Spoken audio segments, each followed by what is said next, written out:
네, 인사드리겠습니다. 마라나타. 네, 안녕하세요. 네, 벌써 이제 반년이 다 가고, 네, 반년 남았죠. 네. 남은 시간을 참 계산하면서 살아야 할 때가 아닌가 그런 생각이 듭니다. 네, 오늘 말씀은 야고보서에 나와 있는 1장 말씀을 보려고 합니다. 제목을 말씀을 행하는 자라고 붙였는데 제목 붙이는 게 참 어렵습니다. 어쨌든 뭐 거울에 대한 비유도 나오고 그렇습니다. 우리 본문 말씀을 일단 한번 보도록 하겠습니다. 야고보서 1장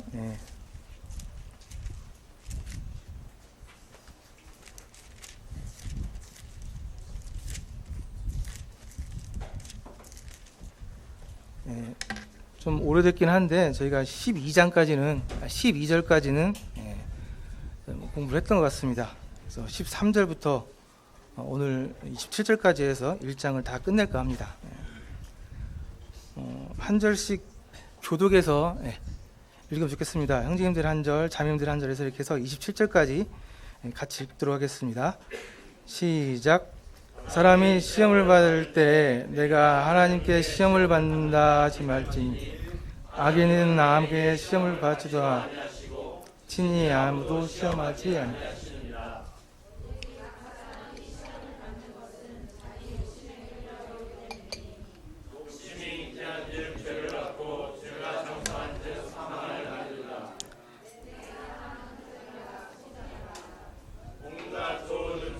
온전한 선물이 다 위로부터 빛들의 아버지께로부터 내려오나니 그는 변함도 없으시고 회전하는 그림자도 없으시니라. 내게 시라고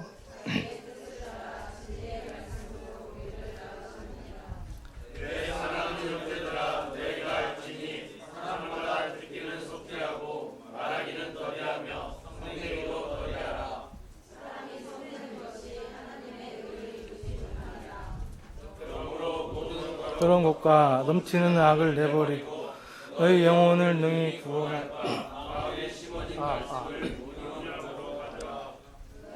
말씀을 행하는 자가 듣기만 하여 자신을 말씀을 듣고 행하지 아니하며 그는 거울로 자기의 생긴 얼굴을 보는 사람과 같아서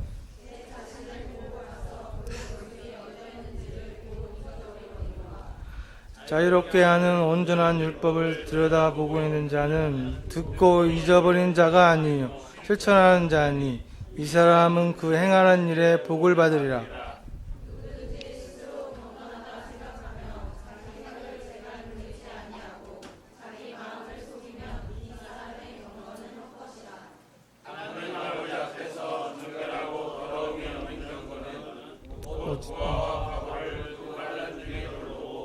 또 자기를 지켜 세속에 물들지 아니하는 것이니. 네, 감사합니다.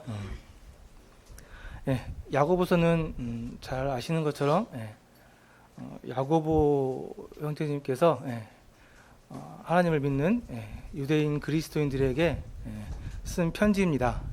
그러니까 구도자들이 아니고 구원받은 성도들에게 보낸 편지입니다. 그러면서 앞부분에서는 고난에 대해서 얘기를 하면서 이 고난을 기뻐하라고, 고난이 인내를 이루고 온전함을 이루는 것이기 때문에 고난을 기뻐하라고 말을 하고 있습니다. 야고보서 형제님은 그리스도인들에게 구원받은 이후에 새로운 삶의 방법에 대해서 얘기를 하고 있습니다. 구원받은 그리스도인들은 새롭게 태어난 새로운 사람이기 때문에 이제 하나님의 뜻에 따라서 하나님의 방법으로 하나님의 백성답게 살아가야 됩니다. 그래서 새로운 삶에 대해서, 삶의 방법에 대해서 말씀을 하고 있는데요. 이것이 많이 좀 낯섭니다. 예수님께서도 공생애를 시작하시고 처음으로 대중에게 설교하셨던 부분이 새로운 삶에 대한 방법, 산상수훈에 나와 있는 새로운 삶에 대한 방법이었습니다. 그것이 일반적으로 알고 있는 많은 사람들의 삶과 많이 달랐죠. 그래서 이해하지 못하는 사람들이 많이 있었는데 이 그리스도인들은 새로운 사람이기 때문에 새로운 삶을 살아가는 게 맞습니다. 그러한 차원에서 우리 그리스도인들에게 있는 이 고난도 하나님께서 잘 사용하시면은 이것이 유익하다는 것, 그래서 고난을 기뻐하라는 것에 대해서 말씀하고 있습니다. 그래서 12절에 보니까 그래서 이 시험을 참는 자, 시험을 잘 견뎌내는 자는 하나님께서 복이 있고 그 사람들은 생명의 면류관을 받을 것이라고 말씀하고 계십니다. 그러면서 이제 13절에 나와 있는 말씀인데요. 하나님에 대한 오해에 대해서 말씀을 합니다. 사람이 시험을 받을 때 내가 하나님께 시험을 받는다 하지 말지니 하나님은 악에게 시험을 받지도 아니하시고 친히 아무도 시험하지 아니하시느니라. 우리가 하나님 앞에 시험을 받게 될 때 시험을 잘 통과하게 되면, 잘 견뎌내게 되면은 생명의 면류관을 받습니다. 그러나 우리가 모든 시험을 다 잘 통과할 수는 없습니다. 그래서 13절에는 이렇게 실패했을 때에 대한 얘기를 하고 있는 것입니다. 여기 나와 있는 이 시험이라는 말이 원어로는 헬라 원어로는 페이라조라는 단어입니다. 근데 이 뜻이 여러 가지 뜻을 같이 갖고 있어요. 시험하다, 시도하다, 유혹하다라는 뜻도 있고요. 증명하다, 조사하다라는 뜻까지 가지고 있습니다. 그래서 이 야고보서에 나와 있는 이 시험들은 좀 구별을 해야 되는데요. 시험하다, 테스트하다 이런 뜻으로 쓰여 있는 부분이 있고 유혹하다라는 부분으로 쓰여져 있는 부분들이 있습니다. 그래서 영어 성경에는 이 13절에 나와 있는 이 시험은 temptation, 유혹으로 이렇게 번역이 되어 있습니다. 근데 우리가 그 전에 읽었던 2절에 나와 있던 이 시험은 시험하다, 트라이얼, 테스트 이 뜻으로 쓰여진 단어입니다. 그러니까 구별을 좀 하셔야 돼요.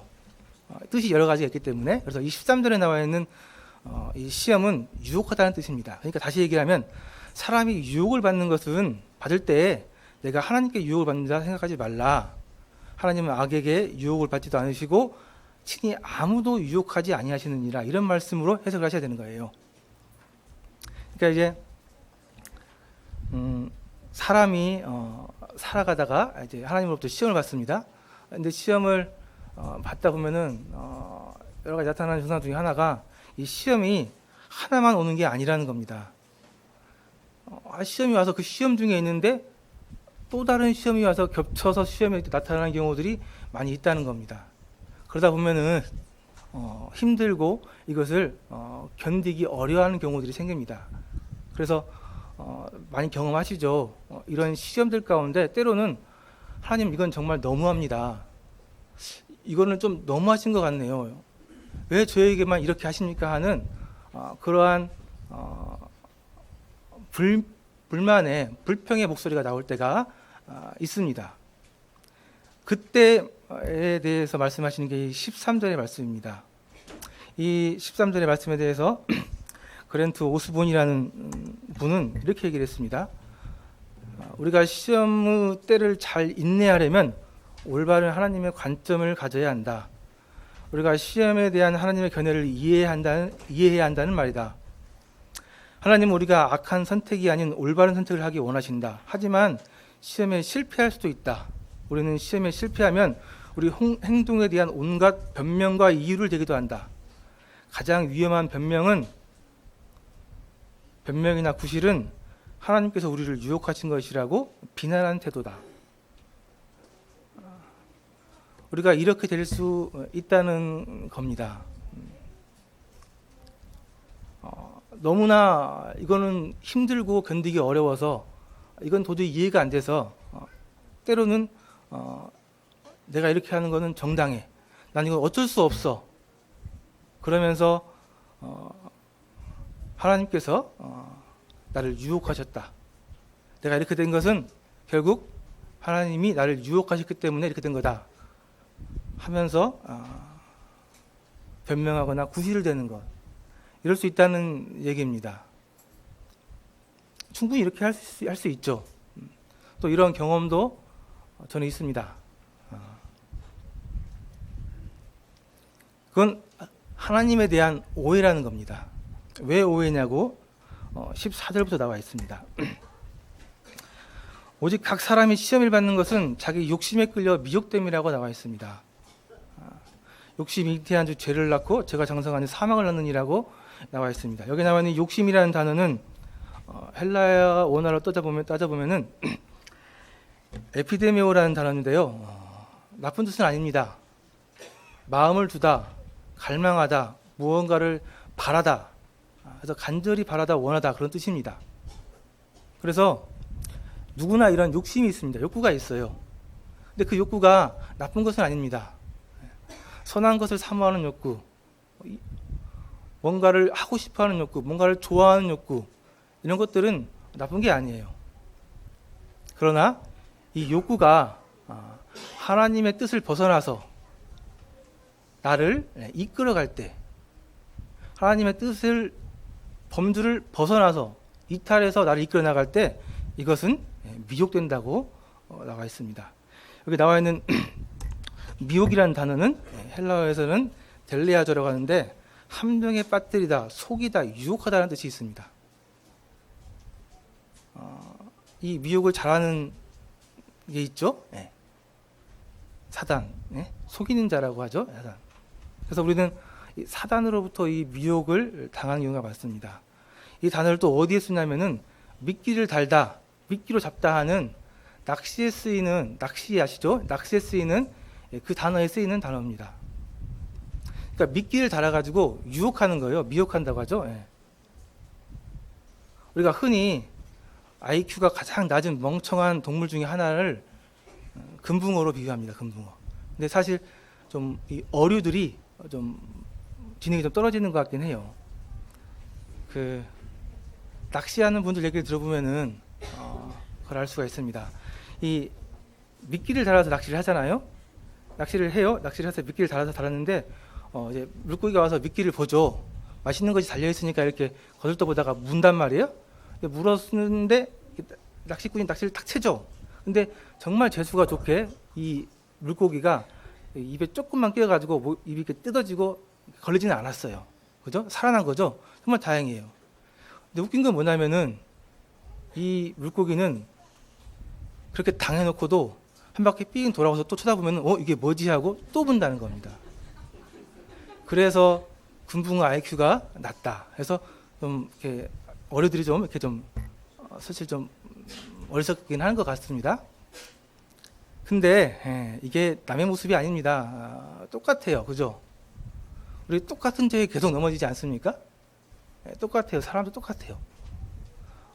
금붕어 뭐라고 할 처지가 아닌 것 같습니다. 그래서 이 욕심이 좋은 건데 욕심이 이 범주를 벗어나면 하나님의 뜻을 벗어나면 이게 미혹됩니다. 미혹돼요. 미혹되면요 15절에 보니까 욕심이 잉태된대요. 잉태된대. 사람 마음속에서 욕심이 잉태되어 가지고 뭐를 낳는다고요? 죄를 낳습니다. 죄를. 욕심이 미혹되어서 죄를 낳고 이 죄가 장성한다고 합니다. 장성한다고.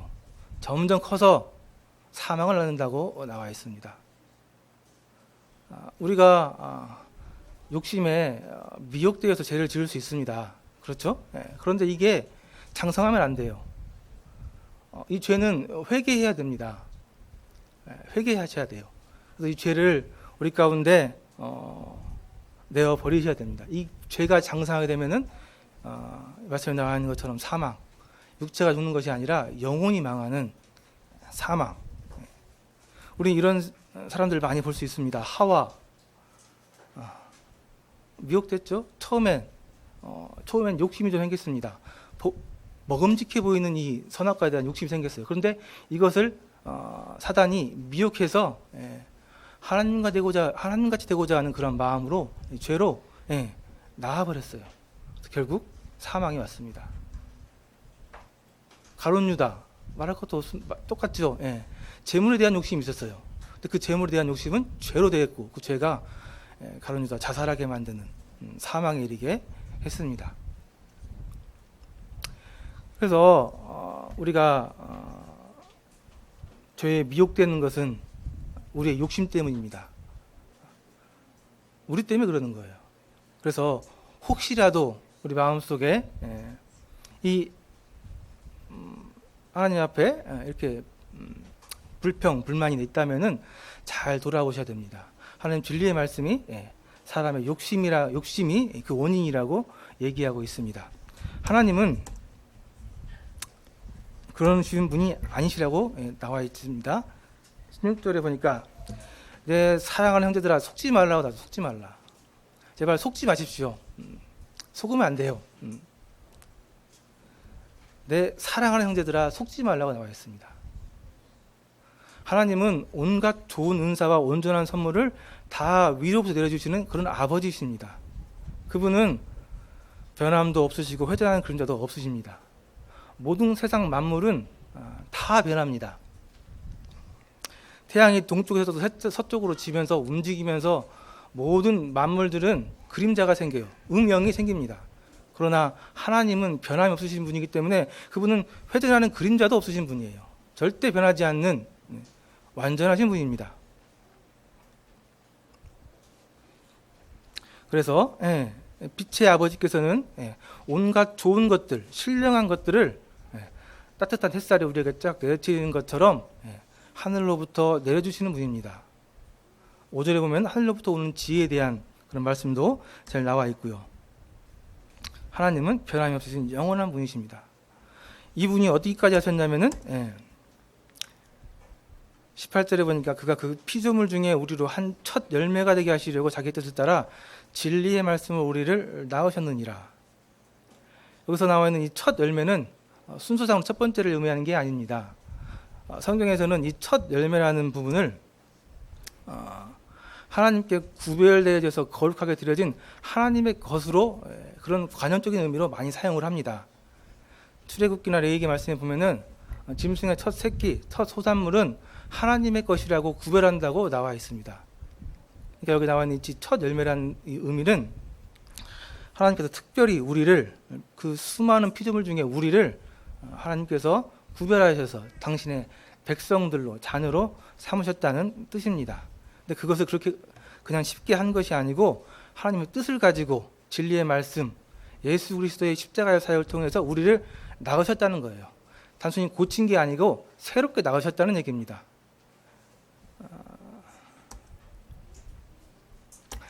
해산의 고통을 통해서 우리를 새롭게 만드셨다는 얘기입니다. 하나님은 이렇게 하시는 분입니다. 하나님은 이러한 분이세요. 이러한 하나님께서 우리를 일부러 유혹하게 하거나 우리가 악한 길로 빠지게 하려고 하는 그런 분이시라는 오해를 받을 필요가 전혀 없는 분이시라는 겁니다. 그래서 야고보서에서는 이 시험을 견딜 때 혹시 실패하게 될 때 우리가 하나님을 원망하는 하나님께 핑계를 대는 이러한 잘못된 우리를 범하지 않도록 말씀을 통해서 얘기해주고 계십니다. 그러면 어떻게 이 하나님께서 허락하신 이런 시련들을 잘 이겨나갈 수 있는가, 이런 부분에 대해서 계속해서 말씀하고 계십니다. 19절에 보니까 내가 사랑하는 형제들아 너희가 알지니 사람마다 듣기는 속히 하고 말하기는 더디하며 성내기도 더디하라 라고 나와 있습니다. 말씀을 잘 보시면은 속히 하라는 게 한 가지 있고 더디하라고 하는 게 두 가지가 있습니다. 자, 속히 하라고 하는 게 뭡니까? 듣는 건 속히 하고, 더디하는 건 뭐예요? 말하는 것, 성내는 것. 듣기는 속히 하고 말하는 것, 성내는 건 더디하라고 나와 있습니다. 자, 여기서 나와 있는 이 듣기는 우리가 의사소통을 하기 위해서, 커뮤니케이션 하기 위해서 이렇게 듣는 차원에 듣는 것이 아닙니다. 물론 이제 성경 말씀에는 잘 들어라, 또 말하는 건 좀 조심해라 하는 그런 교훈들이 많이 있어요. 그죠? 또 세상에도 귀는 두 개니까 잘 들어야 되고 입은 하나니까 조금만 얘기해야 된다, 그런 가르침들이 분명히 있습니다. 근데 여기서 말하고 있는 이 듣기는 그런 듣기는 아닙니다. 우리가 앞뒤 문맥을 좀 따져보니까 여기 이 듣기는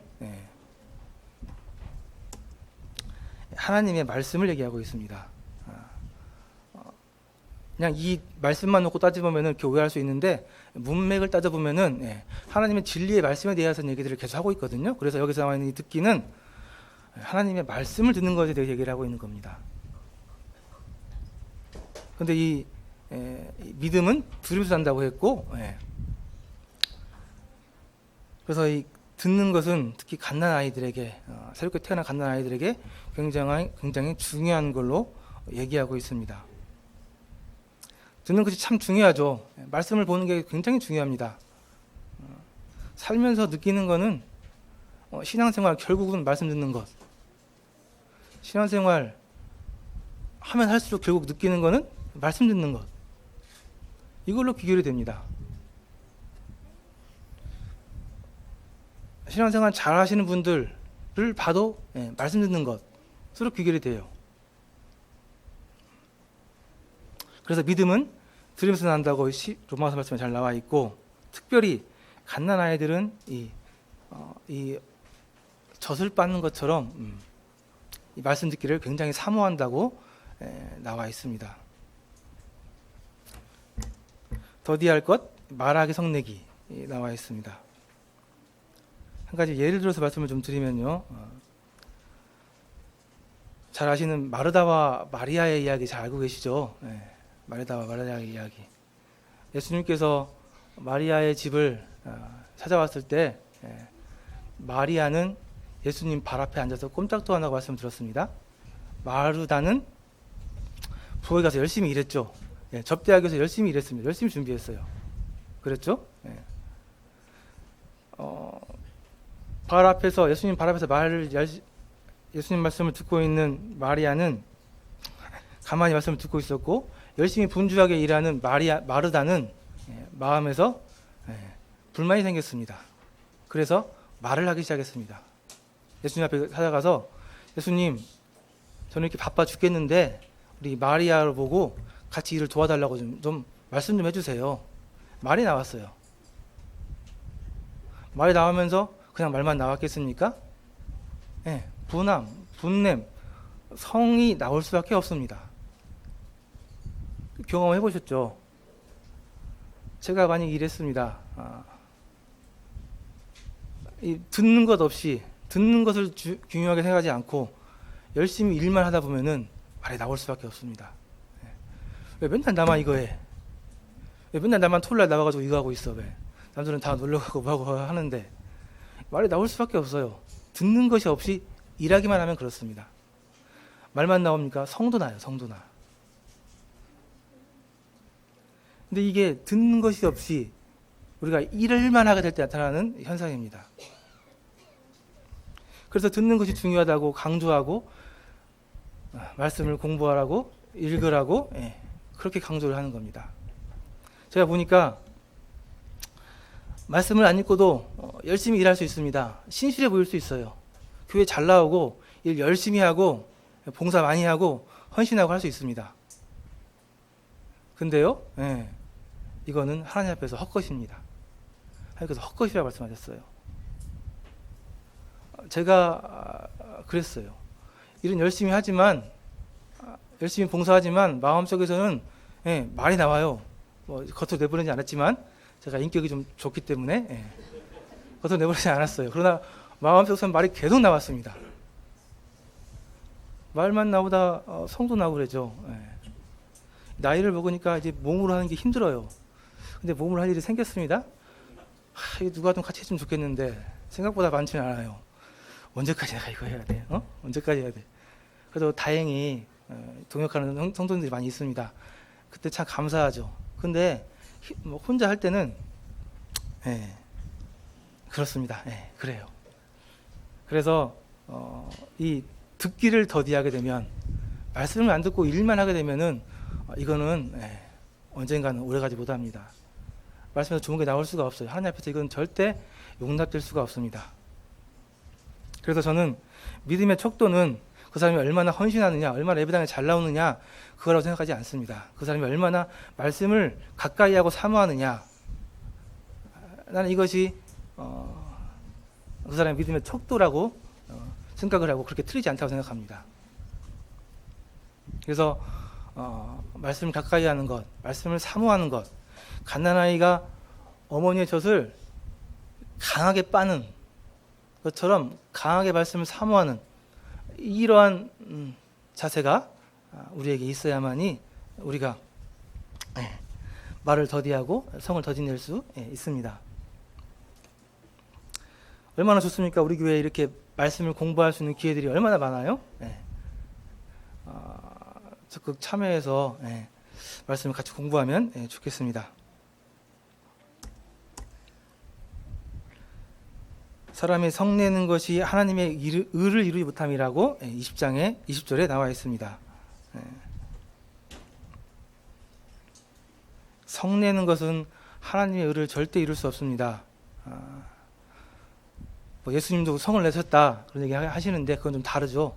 예수님은 우리와 완전히 차원이 다른 분입니다. 그분은 그 마음속에 죄를 지을 수 없는 분이기 때문에 그분이 이렇게 분노하는 것은 우리하고 다른 거예요. 그러나 사람이 성내는 것은 절대 의를 이루지 못합니다. 가인 그 마음속에 하나님께서 자기의 재산을 받아주지 않고 동생의 재산을 받아줬을 때 그 마음속에 성이 샀습니다. 분냄이 있었어요. 그리고 그 분노가 동생을 살해하는 살인으로 이어졌습니다. 요나 선지자 니느웨에 가서 회개하라고 전파했을 때 그 아시리아 백성들이 회개하는 걸 보면서 마음에 성이 났습니다. 이 원수 같은 이 백성들이 회개하는 걸 보면서 하나님께서 징계하지 않는 걸 보면서 성이 났어요. 엘리야도 마찬가지죠. 그렇게 갈멜산에서 모든 바알 선지자들도 다 죽이고 다 이겼는데 결국 변한 건 아무것도 없고 여전히 도망 다녀야 되는 신세가 됐을 때 마음속에 하나님 차라리 저를 죽여주세요 라고 하나님 앞에 성을 냈습니다. 더 중요한 것은 사람들의 이 분노가 예수 그리스도를 십자가에 못 박았다는 겁니다. 유대인들, 그 중에 많은 백성들, 일반 백성들은 예수님께서 우리를 구원해 줘서 이제 잘 먹고 잘 살게 해줄 줄 알았는데 그렇게 안 됐을 때 그게 분노로 변했고, 바리새인들은 이 예수님께서 율법을 완전히 폐해버리고 안식일을 지키지 않는 걸 보고 분을 냈고, 사두개인들은 예수님께서 성전을 폐한다고 하셨을 때 분을 냈습니다. 그 성냄, 그 분이 예수님을 십자가에 못 박혔다는 것을 우리는 말씀을 통해서 볼 수 있습니다. 그럼 어떻게 해야 됩니까? 내어버리라고 나와 있습니다. 그러므로 모든 더러운 것과 넘치는 악을 내어버리고 너희 영혼을 능히 구원할 바 마음에 심어진 말씀을 온유함으로 받으라 라고 나와 있습니다. 비워야 채울 수 있죠. 비워야 채울 수 있습니다. 우리 마음속에 있는 더러운 것과 넘치는 악, 그래서 더러운 것은 보통 옷이 더럽다고 할 때 쓰여지는 이제 그런 단어인데요. 모든 부도덕한 것들을 얘기하고 있습니다. 넘치는 악은 우리 마음속에서 나오는 건데요. 특히 사람에게서 나오는 모든 동기, 악한 동기까지도 포함된 그런 악을 얘기하고 있습니다. 그래서 우리 마음에 있는 이 더러운 것들, 넘치는 악들을 내어 버려야 됩니다. 버려야 돼요. 버리지 않으면 채울 수 없습니다. 왜 못 버립니까? 왜 못 버리는 것 같아요? 집에 버릴 거 많죠. 못 버리시는 경우가 많습니다. 그죠? 미련이 남아서 그래. 미련이 남아서. 거기에 미련이 남아서. 우리가 갖고 있는 더러운 것들, 악한 것들이 있는데 아직 미련이 있어서 그래요. 그 미련을 버리셔야만 내어버릴 수 있습니다. 그렇지 않고 내어버리지 않으면은 하나님의 말씀을 채울 수가 없습니다. 그래서 구원할 수 있는 마음에 심어진 말씀, 하나님께서 우리 마음에 심어준 말씀, 그 말씀을 겸손함으로 받으라고 나와 있습니다.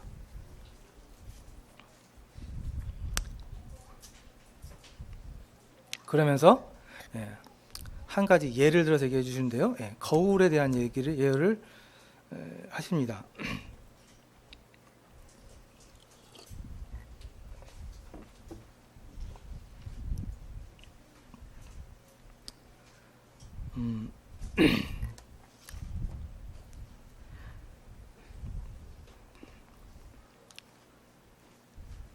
22절에 보니까 너희는 말씀을 행하는 자가 되고 듣기만 하여 자신을 속이는 자가 되지 말라라고 나와 있습니다.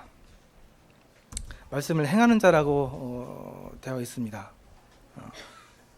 행하다라는 말은 한 번 행하는 게 아니고 원어에 보면은 현재 완료형으로 항상 행하는 것을 얘기하고 있습니다. 그래서 요한복음 10장에 보면은 너희가 나를 사랑한다면 내 계명을 지키라고 나와 있습니다. 그래서 하나님을 사랑한다고 얘기하는 사람들이라 한다면은 계명을, 하나님의 말씀을 지켜야 됩니다. 근데 우리가 항상 순종할 수는 없죠. 항상 순종할 수 없지만은 그 마음속에 항상 순종하려고 하는 그러한 자세가 있어야 한다는 겁니다.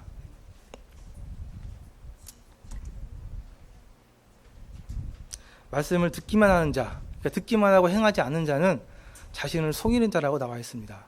속이는다는 표현이 많이 나와 있는데 사단이 우리를 속이기도 하고 우리가 스스로 우리 자신을 속이기도 합니다.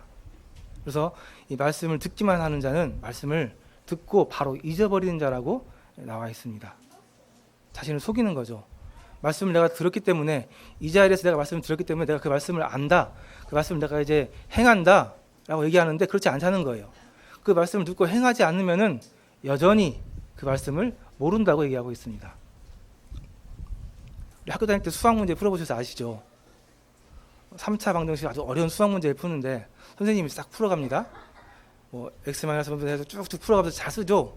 문제 하나 가지고 칠판이 싹 채워져요, 그죠? 눈으로 잘 보면은 이해가 되죠, 그죠? 그렇지, 이해가 잘 되잖아요. 근데 나중에 혼자 풀어보려고 하면, 못 풀어요. 그거 내 거 아니기 때문에 그래요. 실천을 안 해봤기 때문에 그래요. 우리가 말씀을 들었으면 그 말씀을 실천해봐야 돼요. 해봐야 돼요. 말씀이 진짜 그런가, 어떻게 하는 건가 행해봐야지 그 말씀이 내 것이 되고 내가 그 말씀을 아는 것이 됩니다. 그렇지 않고 그냥 듣기만 하는 자는 나와 있는 것처럼 안다고 자신을 속이는 자고 말씀을 결국 잊어버리는, 알지 못하는 그런 자라고 나와 있습니다. 그러면서 이제 거울의 비율에 대해서 말씀하시는데요. 3절에 보니까 누구든지 말씀을 듣고 행하지 아니하면 그는 거울로 자기의 생긴 얼굴을 보는 사람과 같다라고 나와 있습니다. 거울 많이 보시죠? 거울 많이 보실 거예요. 저는 거울을 보면 화가 나서 잘 안 봅니다. 같이 일하는 자매가 거울을 선물로 사줬는데 처박아 놨다가 어딘지도 잘 모르겠어요. 근데 거울 자주 봐야 돼요, 그죠? 잘 봐야 됩니다. 거울을 보는 이유는 뭡니까?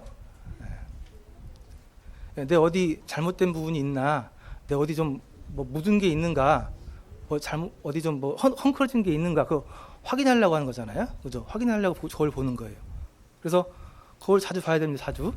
근데 외면을 보여주는 거울만 보지 말고 내면을 보여주는 거울을 보라고 얘기하고 있는 거죠. 그래서 하나님의 말씀은 우리의 마음을 비춰줍니다. 우리 내면을 보여줘요. 그래서 말씀은 우리 내면의 모습을 비춰주는 거울이라고 말씀하고 있습니다. 그래서 정상적이라 사람이라 한다면은 거울을 보고 나한테 뭐가 잘못된 게 묻어 있으면은, 오물이 묻어 있으면은 그것을 닦아내는 게 정상이에요. 근데 여기 보니까 24절에 보니까 행하지 아니하면 그는 거울로 자기의 생긴 얼굴을 보는 사람과 같아서 제 자신을 보고 가서 그 모습이 어땠는지를 곧 잊어버린다고 나와 있습니다.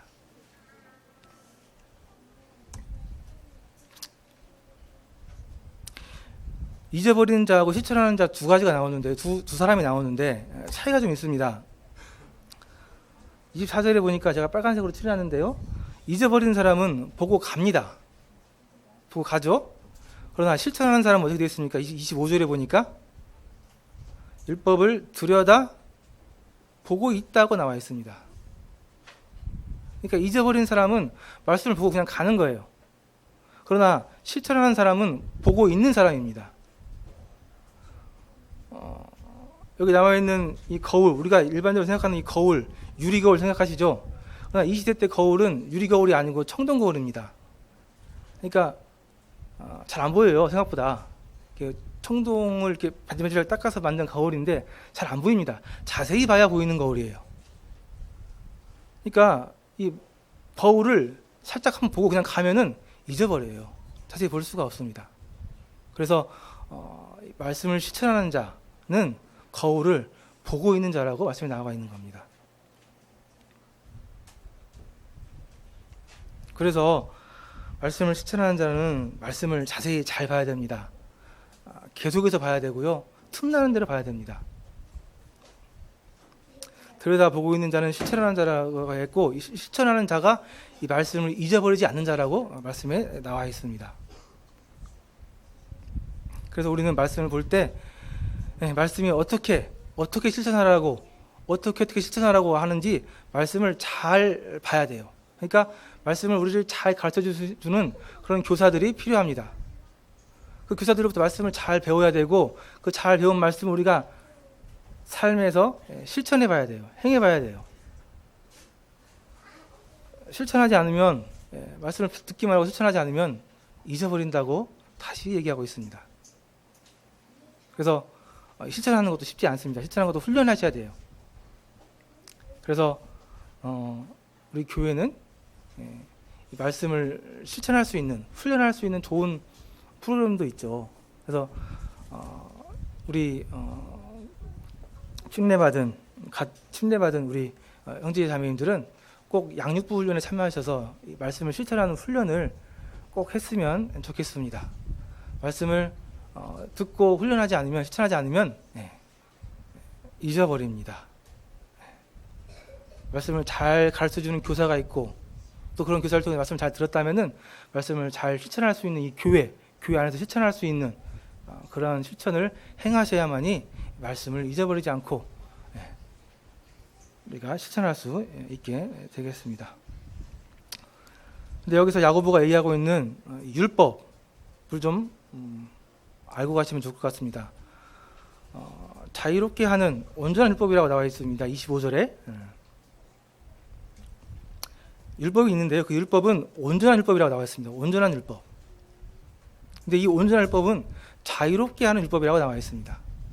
그러니까 이 온전한 율법이 있는데 이 온전한 율법은 사람을 자유롭게 한다고 나와 있습니다. 그러니까 온전한 율법은 자유롭게 하는 율법을 얘기하는 거예요. 이 말씀에 대해서 이해를 돕기 위해서 예레미야서 말씀을 좀 보면요. 예레미야 31장 31절에 보니까 여호와의 말씀이니라 보라 날이 이르니 내가 이스라엘 집과 유다 집에 새 언약을 맺으리라. 하나님께서 새 언약을 맺으신다고 얘기하셨어요.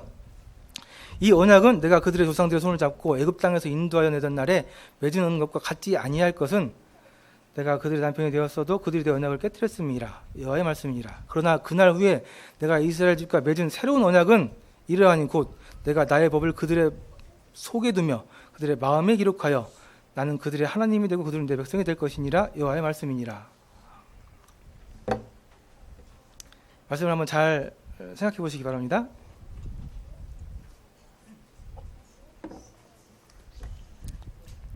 가끔 이렇게 목 컨디션이 안 좋을 때가 있는데 오늘이 굉장히 몸이 안 좋을 때인 것 같습니다. 죄송합니다. 자꾸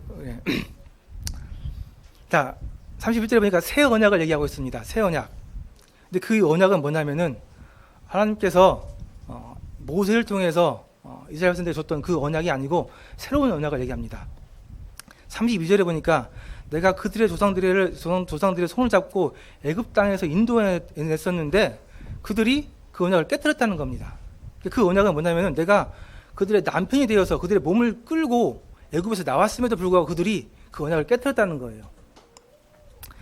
출애굽한 이스라엘 백성들이 모세의 인도를 따라서 몸은 끌려 나왔습니다. 애굽에서. 그러나 그 마음은 여전히 애굽에 있었어요. 몸은 나와 있지만은 마음은 애굽에 있었기 때문에 이들이 이 새로운 언약을 깨뜨릴 수밖에 없었습니다.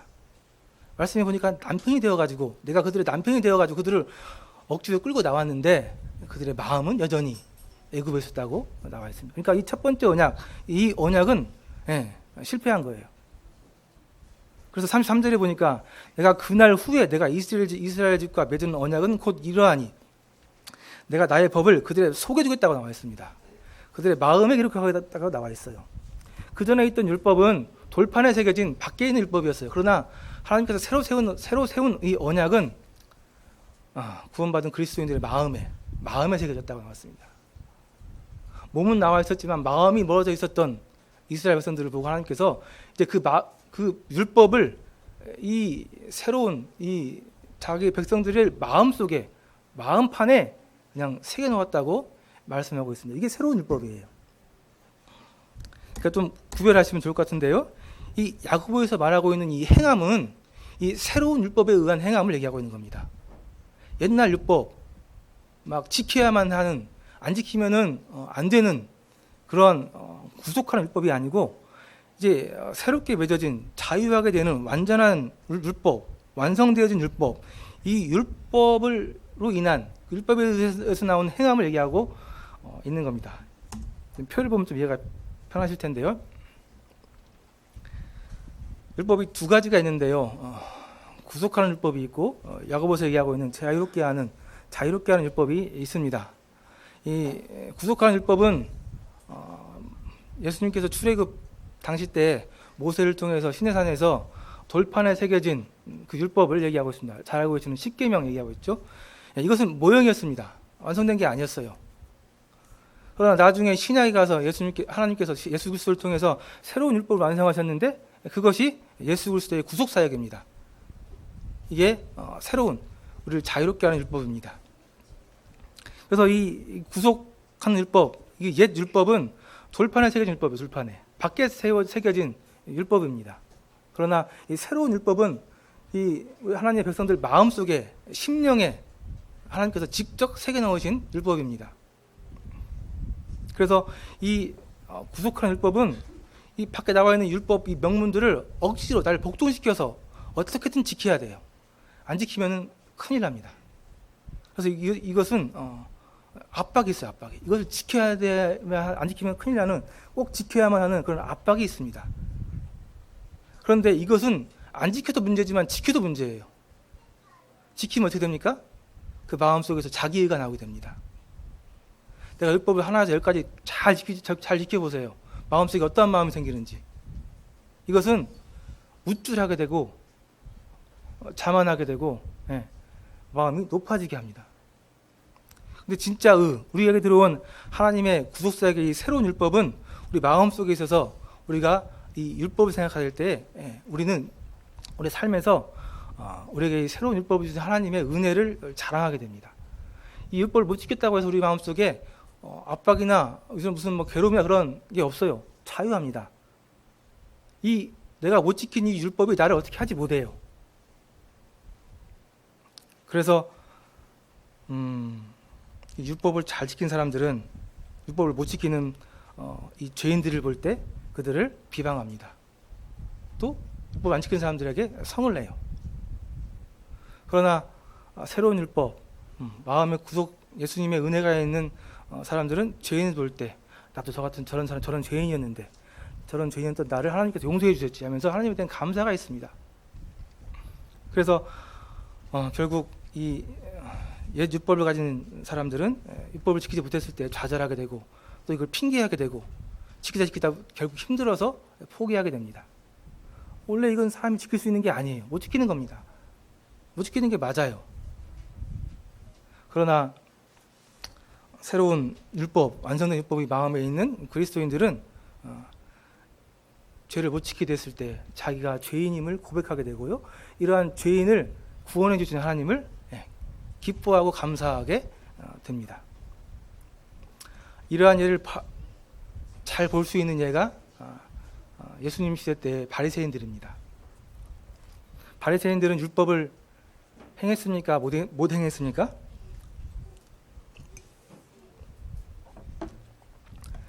바리새인들은 율법을 행한 자예요? 못 행한 자예요? 행했습니다. 굉장히 잘 행했어요. 대단한 사람들입니다. 이 바리새인들은 출발부터가 율법에서 출발을 해요. 이스라엘 나라가 핍박을 받고 나라가 망했을 때 나라를 재건하는 방법, 나라를 다시 독립하는 방법은 하나님께서 주신 우리에게 주신 율법을 완벽하게 지켜내는 것이다. 이렇게 믿었던 사람들이에요. 그래서 그 사람들 율법을 철저하게 지켰습니다. 율법이 10가지 있으면 10가지 다 지켰어야 해요. 실제로 지켰습니다. 근데 그 사람들은 혹시 10가지 지키다 한 가지 못 지킬까 봐 억지로 율법을 더 만들어냈습니다. 그래서 율법이 지켜야 될 율법이 100가지가 있다면은 120, 30까지 만들어가지고 120, 30까지 지켰던 사람들이에요. 그러니까 성경에 나와 있는 율법뿐만 아니라 자기들이 따른 관수법까지 만들어가지고 그것까지 철저하게 지켰던 사람들입니다. 그들은 율법을 띄워놓고는 얘기할 수 없는 사람들이에요. 태어날 때부터 율법을 읽고 태어나고 율법을 보고 자라고 또 외우고 얼마나 율법을 가까이 하냐면은 잘 아시는 것처럼 율법을 잘 쓰여진 이 쪽지를 상자에 담아가지고 머리 이마에 달고 다니고 소매에 달고 다니고 율법을 철저하게 지키고 또 외우고 가까이 했던 그런 사람들입니다. 근데 그런 사람들이 왜 예수님한테 독사의 자식이라고 왜 그런 소리 들었습니까? 잘못된 율법을 믿고 있었기 때문에 그래요. 예수님께서 나타나셔서 이제 새로운 율법, 진짜 율법을 주셨는데 그것을 거부하고 옛날 것을 고수하고 있었기 때문에 그래요. 그래서 이들의 잘못은 누가복음에 보면 잘 나와 있습니다. 누가복음 말씀 한번 보실까요? 누가복음 18장 말씀 한번 보도록 하겠습니다.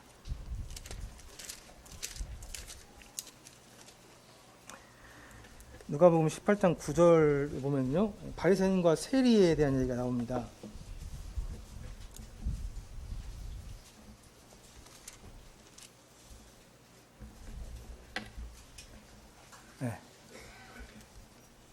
시간이 없어서 읽지는 않고요. 무슨 내용인지 아시죠? 성전에 바리새인과 세리가 기도하러 올라갔습니다. 그래서 바리새인 기도하죠. 저는 뭘 잘 지키고 넌 뭣도 있고 뭣도 있고 하면서 자기의 의를 충분히 자랑합니다. 자기의 의를 계속 자랑하고 있습니다. 그런데 그 옆에 누가 왔습니까? 세리가 왔어요. 세리가. 이 세리를 보고 바리새인 마음에 어떤 마음이 들었겠습니까? 제 생각에는 기뻤을 것 같아요. 세리를 딱 보자마자 아이고 이런 세리 왔네 하면서 바로 하나님께, 하나님 저는 이런 세리와 같지 않습니다. 이런 사람하고 달라요 저는 하면서 이 세리를 비방하고 깎아내립니다. 그렇죠? 자기 의를 드러내는 사람들, 그러니까 율법을 철저하게 지켜나가는 사람들은 이럴 수밖에 없습니다. 이들이 이랬어요. 자기가 율법을 철저히 지켰다고 해서 하나 못 지키는 사람들을 굉장히 비방하고 성냈고 그들을 인간 취급하지 않았습니다. 그래서 이 바리새인들은 나중에 예수님을 십자가에 못 박았는데 못 박은 주된 이유는 그 예수님께서 율법을 지키지 않으셨다는 거예요. 특별히 안식일 날 지키지 않으셨다는 거예요. 그래서 우리에게는 이렇게 새로운 율법, 온전해진 율법, 우리를 자유롭게 하는 율법, 완성되어진 율법이 우리에게 있습니다. 우리 마음에 새겨져 있어요. 그런데 우리 마음에 이게 없다면은 지금 얘기하고 있는 야고보가 얘기하고 있는 이런 내용들은 아무 소용 없습니다. 헛것이에요. 그래서 이 야고보에서 얘기하고 있는 이 행함을 오해하는 경우가 있는데 이 율법을 잘못 알고 있기 때문에 그렇게 얘기하는 거예요. 야고보서에 나오고 있는 이 행함은 이 자유롭게 하는 율법, 온전한 율법을 바탕이 된 그런 행함을 얘기하고 있는 겁니다. 그래서 이러한 온전한 율법부터 오는 참 경건은 26절에 보니까 이런 사람이라고 나와 있습니다.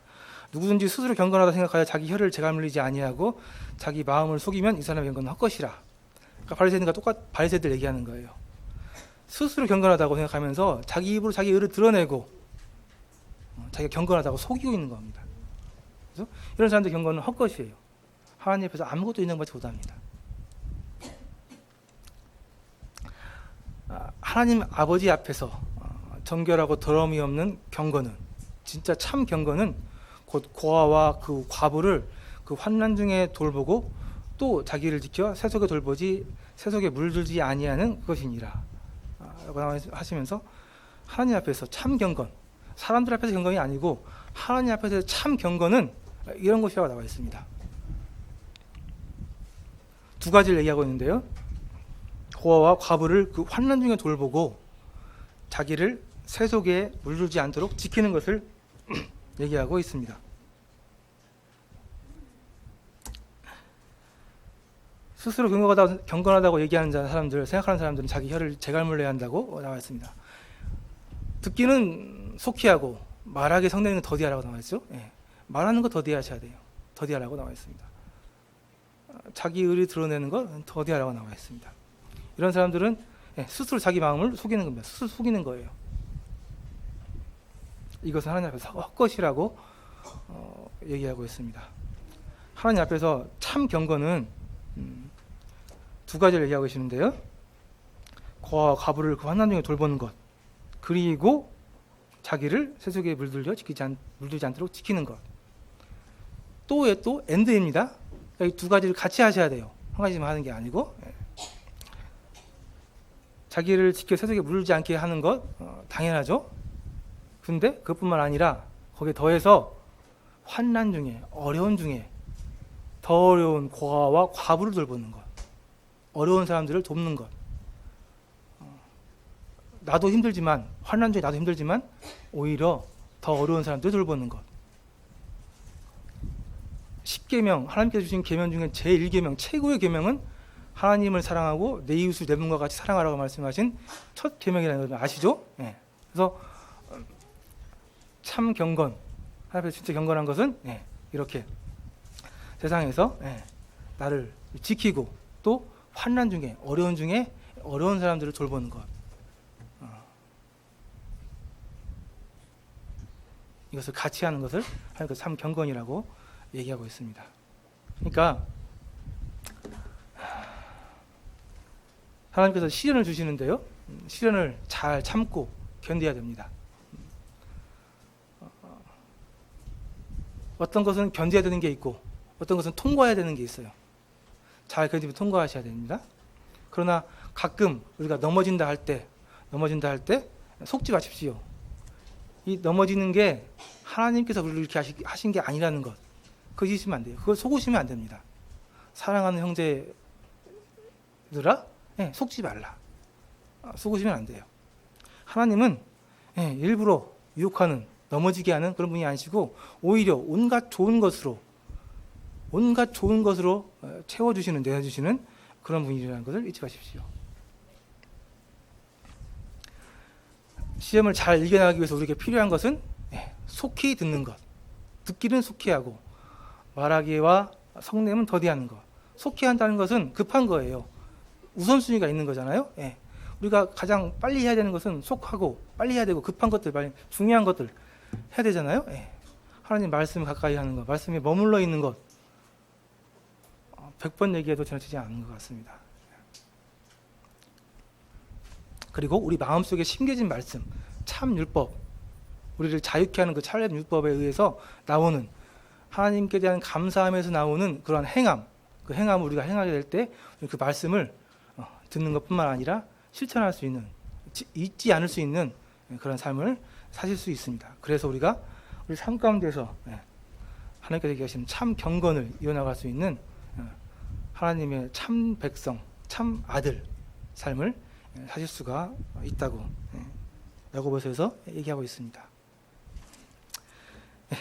오늘 말씀은 여기까지 시작하겠습니다. 감사합니다.